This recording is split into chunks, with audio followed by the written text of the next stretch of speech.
stage matches.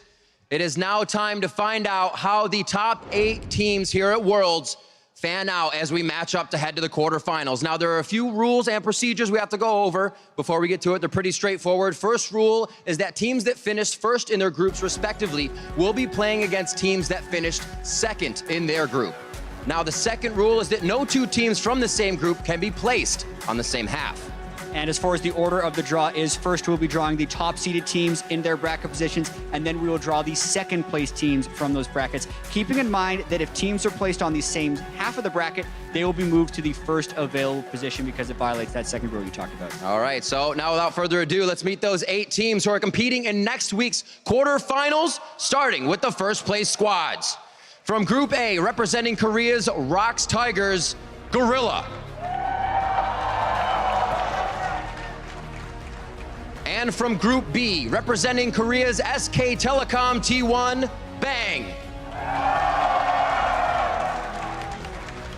Next up, representing the top team from Group C, it is H2K's Otawamne. And from Group D, representing Korea's Samsung Galaxy, it's Cuvée. And on the other side of the stage, we have the second place teams from each group, starting with the representative for Albus Nox Luna, a miracle. From Group B, representing North America's Cloud9, Sneaky. Next, we have representing the second place team out of Group C, Edward Gaming's Clear Love. And rounding out the final 8 teams here today, representing the LPL's Royal Never Give Up, Uzi. Each of the team's representative had their names placed inside the bowls that are here on the stage. The top-seeded teams are in Pool 1, while the runner-ups are in Pool 2.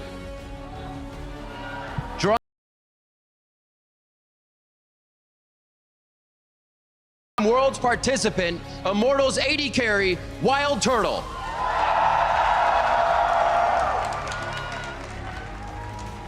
All right, ladies and gentlemen, let's start the 2016 quarterfinals group draw. WildTurtle, will you please do the honors of drawing the first top-seeded team?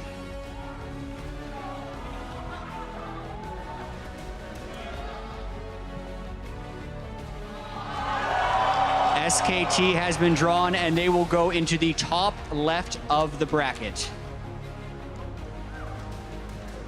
WildTurtle, please draw the next team.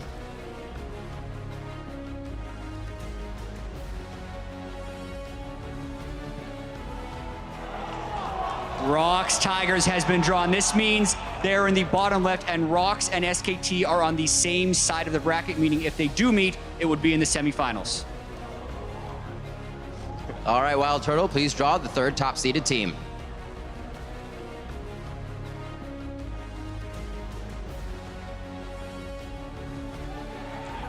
H2K will slot into the top right of the bracket right now. And to keep it official, WildTurtle, please draw the final top-seeded team into the quarterfinal groups.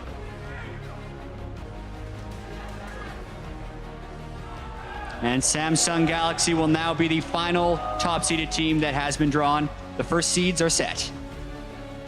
All right, this is where it gets interesting. That completes the first half of the draw, but before we start drawing the second half of each matchup, reminders that teams from the same group cannot be drawn into the same half of the bracket.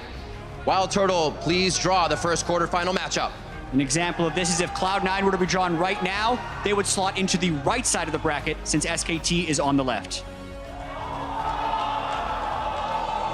Albus Nox Luna has been drawn top left to face up against SK Telecom. What a matchup to face into. Correction. Unfortunately, there has been some confusion. The matchup, I'm waiting on clarification, I'm sorry. There is a clarification to be made. Because of what would be an invalid draw of them being on the same side of the bracket, I believe Albus Nox Luna will be playing against H2K, I'm hearing.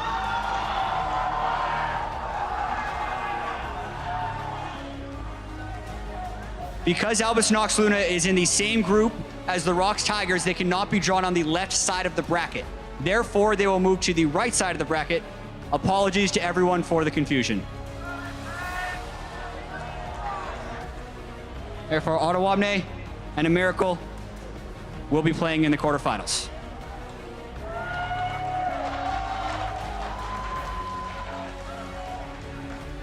Definitely a bit of a change, but a matchup that will surely please the fans. And just for clarification, this is no change. This is how the draw was supposed to be doing. Absolutely. It was an error on our end to announce the wrong pairing. The draw is valid. WildTurtle, will you please draw the second quarterfinal matchup?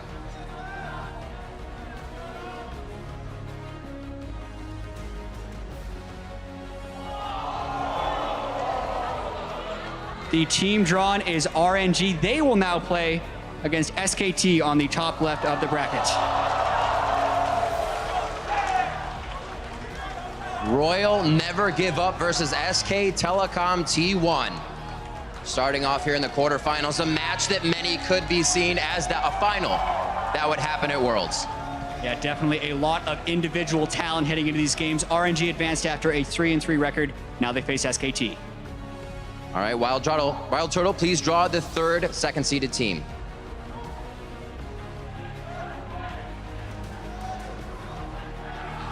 The drawn team is EDG. They will be facing up on the bottom left of the bracket against the Rocks Tigers. Can see a big smile on Gorilla and Clearla's face. Unbelievable that they are facing up in the quarterfinals. Many people expected them to be two of the front runners in the tournament heading in, but a poor group stage performance by EDG left them as the number 2 seed, and now they draw the Rocks Tigers. It has been interesting. People come into Worlds winning, and it took a lot for teams to find that muster again coming into the group stages. WildTurtle, keep it official. Let's draw our last quarterfinal matchup.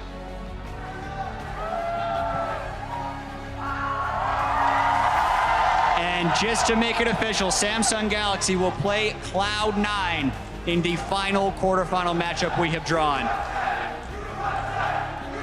Samsung a number 1 seed. All 3 Korean teams were number 1 seeds in their group, and Sneaky from Cloud9, the only North American team to make it to the quarterfinals. A lot of SKT fans in the last game here at Worlds group stage, and now Cloud9, as you say, face off against Samsung Galaxy.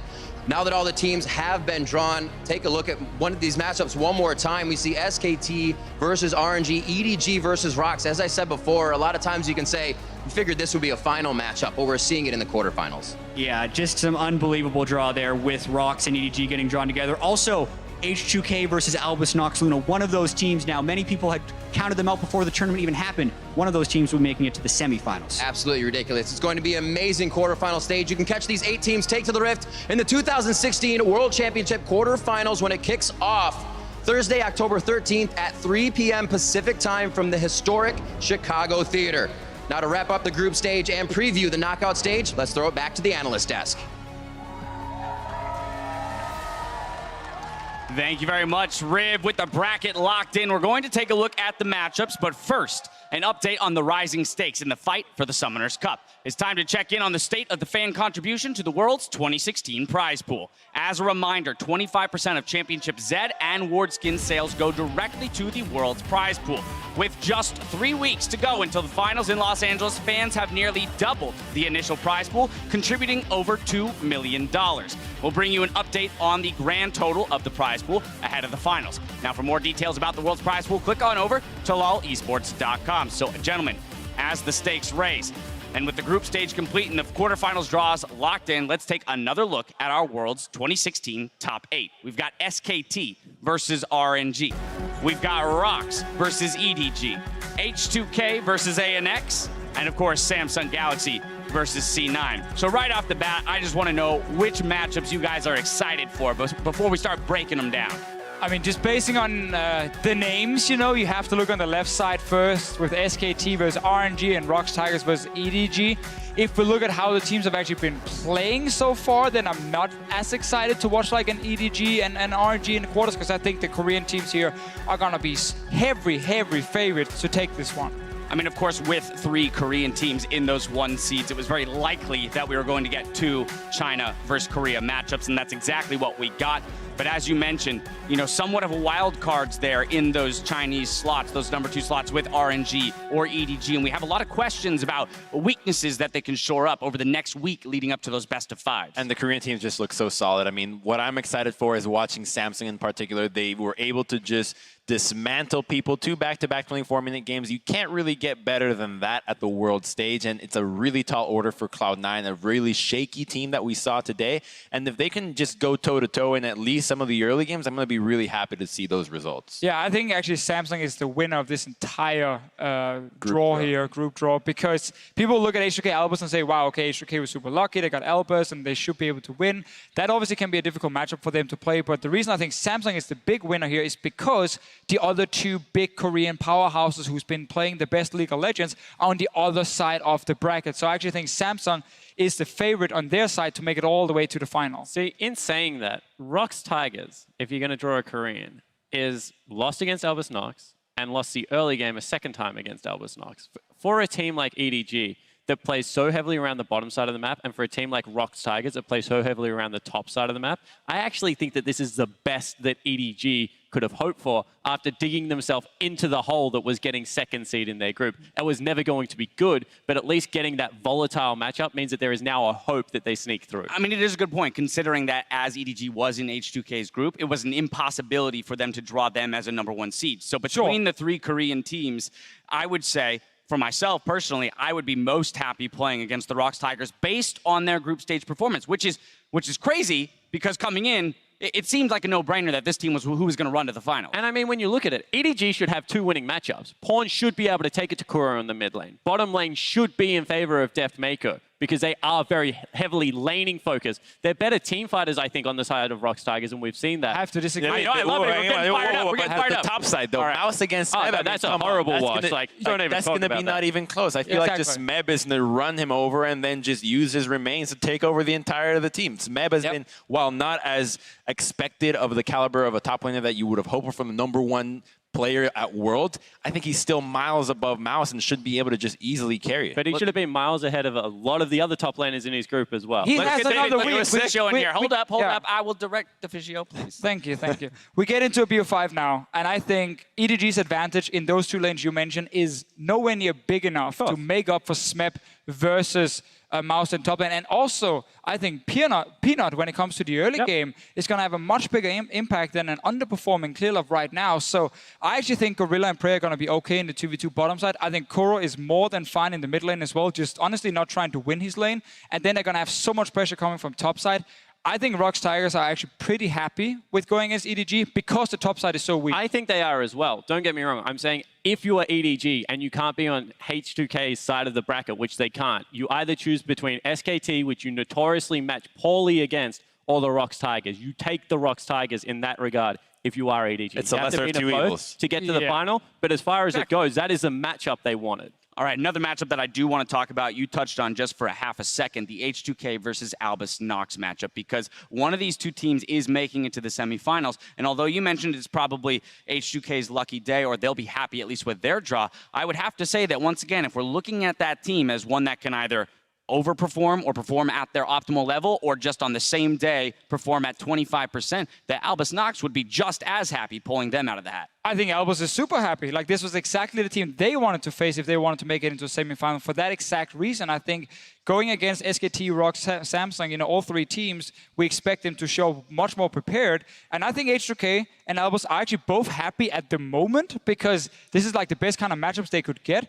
The problem for H2K is I think Samsung later on is going to be super, super difficult. You can't use my argument back against me. I mean, I just said the exact same thing. H2K should smash ANX in this matchup. You know it was a good group. You know it was a good quarterfinal draw when you guys are fired up about it. The last matchup I want to talk about just because I got to push us forward. What happened? I want to push us forward to Samsung Galaxy and Cloud9 because, again, we looked at Samsung Galaxy. You already mentioned it. They look terrorizing when you're coming out of this second week of play. Yeah, I mean, we criticized the bottom half of all the groups as like, oh, every group was relatively weak, but I felt like Samsung was the best one at just disposing trash faster than anyone else. Those games were so quick and they're just so good at League of Legends, and their champion pools are just so random, especially in the mid lane with such a massive pool. It's very difficult to target man and actually put him on something that isn't relevant. And just Crown in general has such a field day in all these games that I think that against Cloud9, it's a really tough match. Right, so now I'll ask you, are there any redeeming factors about this matchup for Cloud9? Is there a window or a way to victory for them in a best-of-5 series? That's the key. Cuvée has shown inconsistency in the past, is the only thing I will say. In the past, he's looked pretty solid at this tournament. He looked solid all through a regional run.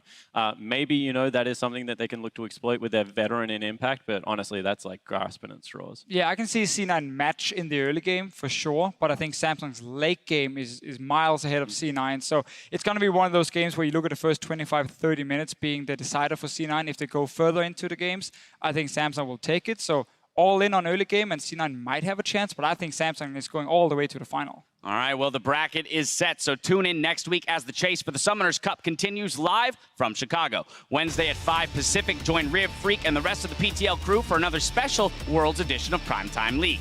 Thursday, quarterfinal action kicks off at 3 Pacific when Samsung Galaxy takes on Cloud9. And remember to stick around after tonight's show for Worlds Tonight, featuring Shocks, Kobe, and Crumbs. That's going to do it for us here at the Bill Graham Civic Auditorium. On behalf of us at the desk and the entire live broadcast crew, I'd like to thank the fans in San Francisco and around the world. We'll see you in Chicago as the 2016 League of Legends World Championship continues.